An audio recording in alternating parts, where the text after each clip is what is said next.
कार्तिक ने शर्माते हुए कहा, मैं ये लाइट ऑफ कर दूं। नीलू की कमर में तेज दर्द होने लगा था। वो कराहते हुए बोली, यार हमें बाथरूम में करना थोड़े है जो लाइट ऑफ करोगे, प्लीज मुझे उठाकर बेड तक पहुंचा दो, फिर मैं मैनेज कर लूंगी। कार्तिक ने नीलू को अपनी बाहों में उठाया और नीलू को उसकी गार्डन में हाथ डालकर पकड़ने को कहा। नीलू ने अपने दोनों बाहों को माला की भांति उसके गले में डाल रखे थे। नीलू का पूरा बदन गीला था, उसके बाल भी गीले थे, उनसे पानी की बूंदें चू रही थी। गोर बदन पर पानी की साफ बूंदें उसकी सुंदरता का खूब प्रदर्शन कर रही थी। नीलू ने अपनी आंखें बंद कर रखी थी। कार्तिक अपनी निगाहें नीलू के फेस पर ही थी। कार्तिक के लिए ये पहला मौका था जब उसने किसी लड़की को बिना वस्त्रों के, वो भी गीले बदन को, इतनी करीबी से देखा हो। कार्तिक ने नीलू को बेड पर लिया दिया और एक तौलिया ला कर दिया। नीलू ने तौलिया से अपने बदन को ढक लिया था। नीलू ने कार्तिक से कहा, प्लीज यार मूव का अरेंजमेंट करा लो, शायद मूव से आराम मिल जाएगा। हाँ ठीक है, मैं लेकर आता हूँ, कहकर कार्तिक होटल के रिसेप्शन पर चला गया। रिसेप्शन पर जाकर उसने मूव मांगा तो कुछ देर बाद कार्तिक को मूव प्रोवाइड करा दिया गया।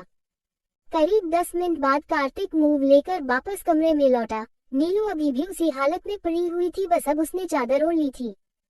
कार्तिक ने गेट लॉक किया और नीलू के पास आकर बैठ गया। अब कार्तिक ने नीलू से पूछा, अब कैसा है पैन? नीलू ने आंखें खोली, कार्तिक की ओर देखा और कहा, बहुत तेज गिरी हूँ, शायद कहीं फ्रैक्चर न हो गया हो, दर्द बहुत तेज है। कार्तिक ने कहा, नहीं ऐसा मत बोलो, ऐसा कुछ नहीं हुआ होगा, मैं मूव ले आया हूँ, आराम हो जाएगा। नीलू ने कार्तिक के चेहरे की ओर देखा और देखती ही रही। कार्तिक ने मूव अपने हाथ में लिया और नीलू से बोला, बताओ कहाँ दर्द हो रहा है? नीलू ने करवट बदलते हुए अपना हाथ अपनी कमर पर पहुंचाया और कार्तिक को बताया, यहाँ बहुत तेज दर्द है। कार्तिक ने कहा, तुम अभी भी गीले ही गारमेंट पहने हुए हो। नीलू ने नजरें चुराते हुए कहा, मेरे कपड़े तो बेडरूम में ही है, तो मैं कैसे लाती? कार्तिक अब मन मंद मुस्कुराने लगा था। कार्तिक की मुस्कुराहट की वजह से नीलू शर्मा गई और अपना फेस चादर में छुपा लिया। अब कार्तिक ने नीलू के कमर के आसपास से चादर हटाई और नीलू की कमर पर मूवी लगाने के लिए अपना हाथ बढ़ाया ही था कि नीलू ने चादर के अंदर से ही कहा, कार्तिक मुझे गुदगुदी लगेगी। कार्तिक ने अपना हाथ रोक लिया और पूछा, क्यों गुदगुदी क्यों लगेगी? मैं गुदगुदी थोड़ी ना करूँगा, मैं तो बस मसाज करूँगा। नीलू ने अब कुछ नहीं कहा और चुप हो गई। अब कार्तिक ने अपना हाथ नीलू की कमर पर रखा और हल्के हाथों से मसाज करने लगा। कार्तिक के हाथ का स्पर्श होते ही नीलू की पूरी बॉडी में करंट सा लगा। उसे पूरी बॉडी में जर्क महसूस हुआ, लेकिन उसने किसी तरह अपने फीलिंग को दबाए रखा। कार्तिक बड़े ही ध्यान से हल्के हाथों से नीलू की पूरी कमर पर मूव लगाकर मसाज कर रहा था। नीलू का कोमल मुलायम बदन उसे कामुक तो बना रहा था, लेकिन कार्तिक हरगिज अपनी फीलिंग बाहर नहीं आने दे रहा था। साथ ही ऐसा ही हाल नीलू का भी था।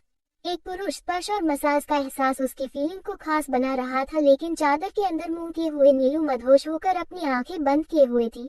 अब उसका दर्द कार्तिक के हाथ लगते ही कुछ पल के छूमंतर हो गया था। उसे सुकून और आराम मिल रहा था। मन तो उसका ऐसे कर रहा था कि कार्तिक बस उसकी कमर की मसाज ही करता रहे, लेकिन ऐसा हर वक्त तो पॉसिबल नहीं था। अब कार्तिक के हाथ और उसकी उंगलियां बागी होने जा रही थी। वो अब सिर्फ कुछ ही एरिया तक सीमित नहीं रह रही थी, वो अपने आप उस एरिया का विस्तार करती जा रही थी।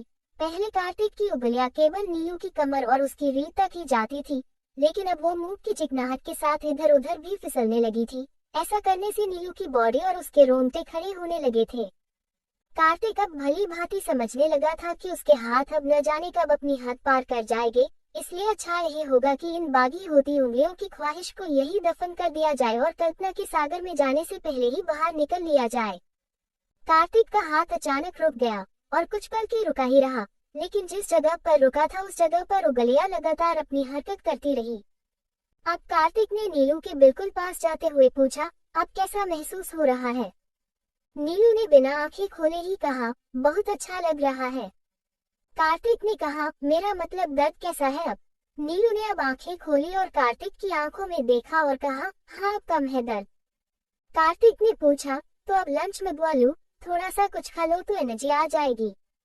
नीलू मन में सोच रही थी, कार्तिक प्लीज कुछ देर और कर दो ना मसाज, मुझे सुखद एहसास महसूस हो रहा है। अब मैं तुम्हें कैसे बताऊं कि मुझे कैसा लग रहा है? शायद तुम समझने की कोशिश ही नहीं करते हो कार्तिक। काश तुम एक लड़की क्या चाहती है समझने लग जाओ जल्दी से, तो एक कंप्लीट हस्बैंड बन सकोगे।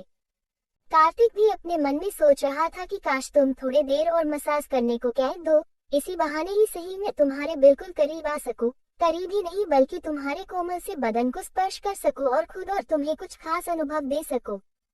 क्या विचित्र दृश्य है। चाहत तो दोनों ओर है लेकिन कहीं न कहीं एक सीमा रेखा जरूर खींच रखी है दोनों ने, जिसे पार करने का दुस्साहस कोई नहीं करना चाहता। खैर ये जरूरी भी है। नीलू ने अनमने ढंग से कहा। हाँ मैं तो भूल ही गई, अपने दर्द के चक्कर में आपको भूख लगी होगी। हाँ लंच ऑर्डर कर दो।